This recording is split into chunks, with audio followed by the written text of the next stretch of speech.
So hi, you join us here on the inner Farne Island, one of the Farne Islands just off the Northumbrian coast. We've had the pleasure of being here for 2 days. This is Gustav Kieberg and myself. We've been enjoying shooting all the wildlife, the bird life and the activities that are going on here. Gustav, have you enjoyed yourself? Yes, I love it. It's a great place. When you want to take shots of birds, it's a great place. Great puffins, gulls and that sort of things, and portrait puffins, flying puffins with sand eels in their beak. So it's a great place to be. So what have you been shooting with here, Gustav? What lenses are you using? I'm shooting with 300 2.8. It's a G lens from Sony, and the full frame from Sony, it's the Alpha 900.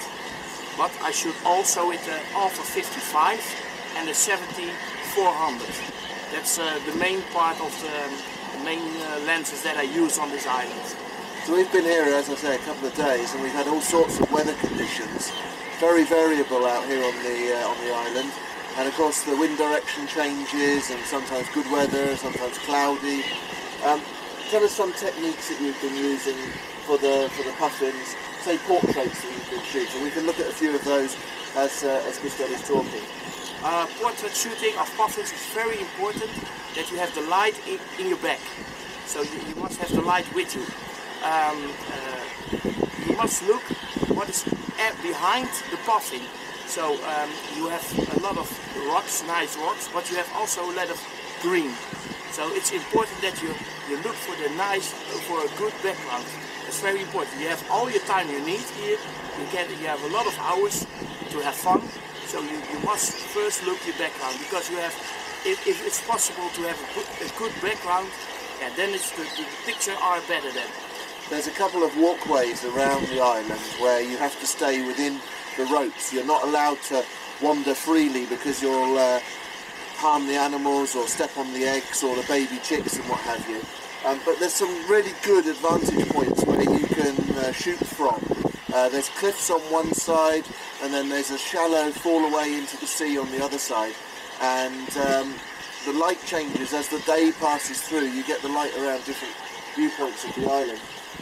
One of the things we found most difficult was actually trying to get the puffins in flight. Tell us, Gustav, what you found with that. The best thing you can do is your autofocus point wide. So the camera chooses its own point in the sky.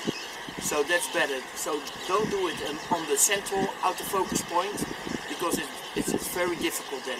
Then you can also, if you have the 300G lens or you use the 70-400, you can have a switch point on your lens that you can say full or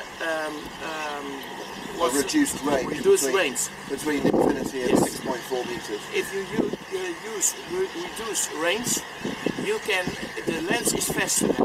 So I use that always. The problem is that you can't be guaranteed you're always going to keep the puffin in flight in the same field area. So as the autofocus is trying to track the subject as moving point to point to point, if it loses it, all you've got behind it is clear blue sky, and the autofocus goes through its range to infinity and back to close again, and before you know it, you can't see anything. If you try and restrict the range between infinity and 6.4 meters, it's unlikely that the puffin's going to come closer than that. It speeds up your autofocus, because when it does get lost, it recovers it more quickly. So it gets back to finding the subject again more precisely and quicker. Tell us about some of the other birds that you've been photographing. It's not all about the puffins, is it? No, it's not all about the puffins. There are also cormorants, nice cormorants. They have nice green eyes. So if you have the light in your back, the eyes are very separated from nature. That's right. And you have also very nice gulls. They are always flying, so you have a lot of fun with shooting. You can practice with. It's a nice bird to practice your skills in shooting birds in flight. If you're a National Trust member, or you're in the Northumbria area, or you want to take a trip up to this beautiful part of the country, there's lots to see and do. If you're a National Trust member, you get onto the island for free. You need to travel across with Billy Shank's ferry from Sea Houses town. It's very easy to do, great boat trip, really enjoyable day. We've thoroughly enjoyed ourselves, so I'd recommend it to you. Come over here and get shooting with your Alpha cameras. So thank you very much for joining us, and we'll see you again soon.